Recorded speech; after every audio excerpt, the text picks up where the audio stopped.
So this week I had the privilege of speaking in a men's group in eastern Oklahoma at kind of a lake cabin out in the woods. About 40 or 50 men. I've spoken at this. I think this is my fourth year. And I always enjoy it, to be perfectly honest, being around a bunch of like-minded people. Even though I'm there teaching, it fulfills me too with some great conversations. Some of the people that watch this were there. Very fulfilling. But I had a moment on the way there that really showed me how far I've come in the last 10 years. And not in a bragging way, but because I know some of you are still stuck where I was stuck at 10 years ago. It was really neat when you get to use your own life experiences to kind of explain exactly why I believe in this philosophy, exactly why I believe in the things that I teach. So, ironically, for the, I think, second year in a row, it's about a 10 or 11 hour drive for me. I like windshield time. It's one of the reasons I'm going to start doing more videos like this. I know it's not what some people like to see me staring at the camera straight on. I know I'll get a little grief for that, but I've just got a lot of windshield time and I need to start using it wisely. I do a lot of thinking while I'm driving, like many of you probably do too. So for the second or third year in a row, I get that 10-hour trip almost done, and 10 minutes out, something always happens. I'll leave the other years for different stories, but this year, about 10 miles out, I'm almost there. Things have gone really well. I've had no issues. It's been a great trip. And I smack a deer head on with my truck, which I love. It isn't cheap. It's not cheap because I'm rich. It's not cheap because I've worked very hard. It was my dream truck forever. I built equity in vehicles and things until I could get to this. So anyway, I love this truck. I don't pride myself on material things. I don't think that that's the measure of good or bad. I just love my truck, man. So I smack a deer head on. I actually have dash cam video of it. Maybe I'll splice it in here somewhere. We'll see how that goes. It's a little graphic, which I know most of you don't have a problem with, but I don't know how YouTube feels about that. So I smacked the deer head on it, and even in watching the video back, I tried to be a distracted driver, which is a little ironic since I'm saying this. But I tried to be a distracted driver. It's one of the reasons I'm probably not going to be staring at the camera. But I wasn't distracted. I was looking straight ahead. I even reviewed the video. They just came out of nowhere. It was a pack of 4 or 5 of them ran across a 2-lane road. Locked it up in a straight line, just like I've always been taught and did in public safety. Bled a lot of that speed off. Thank goodness. No panic, no jarring of the steering wheel. I just locked it up in a straight line. Definitely bled off. I was only doing about 45, I think. And it definitely bled off all that speed. I was just leaving a town. And I actually remember thinking, just to add to the story, that there was a guy behind me with his bright lights on. It drives me bananas when people can't figure out to turn their bright lights off. And I thought, when I get to the end of this road, I'll pull over and let him pass. Because that wouldn't have been me 10 years ago. I would have made sure he knew how frustrated I was. But at this point, I'm going to let him pass. But that's not the point of the story. Kind of wish I would have. But, smack the deer, I pull over, I get out. Thankfully, I do put a lot of work and pride into my truck. It's heavy. It bent the bumper, it jacked up one of the parking sensors, messed up some of the plastic front, covering. But that's it. Didn't intrude into the any of the engine systems, didn't intrude into anything in the front of the vehicle. And 10 years ago, I would have gotten out, tried to rip the rest of the metal bumper off, wanted to throw it at a passing car. I don't know if I would have. Cursed God, cursed my truck, cursed the deer, probably kicked things on my truck to make it worse. And I'm not saying this out of pride, folks. I'm saying this because I want to use my own stories to show you how far you can come in using things like rational motor behavior therapy and using things like Stoic Philosophy and using things like EMDR that all changed my life. So that's what I would have done. And, you can think less of me for that. You can think I'm a hothead. It does say the angry Viking therapist. But That was me.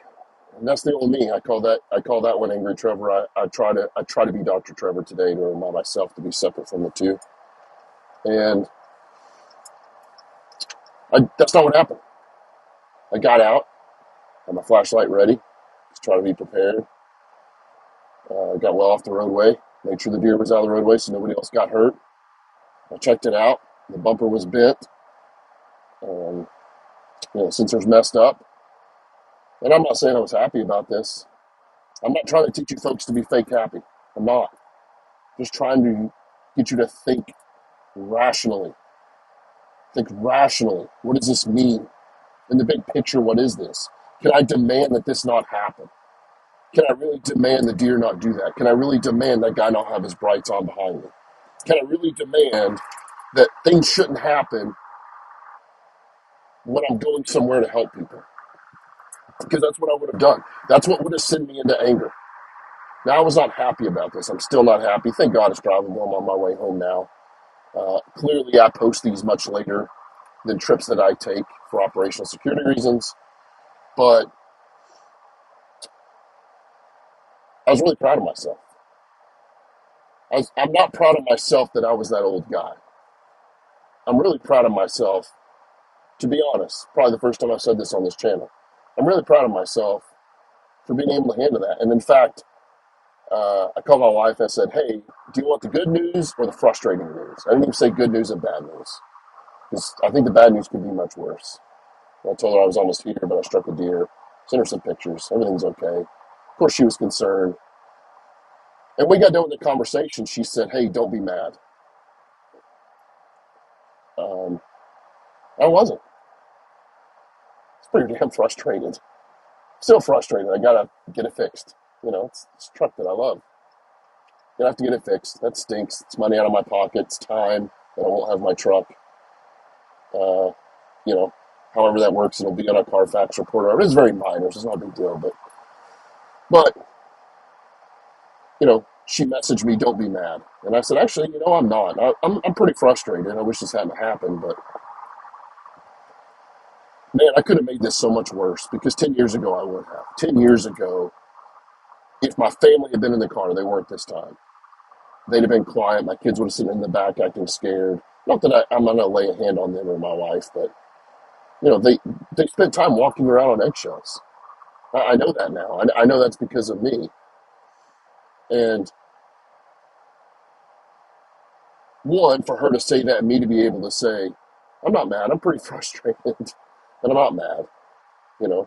That feels good. The downside to that is she said that because that's the pattern that I had 5, 10 years ago.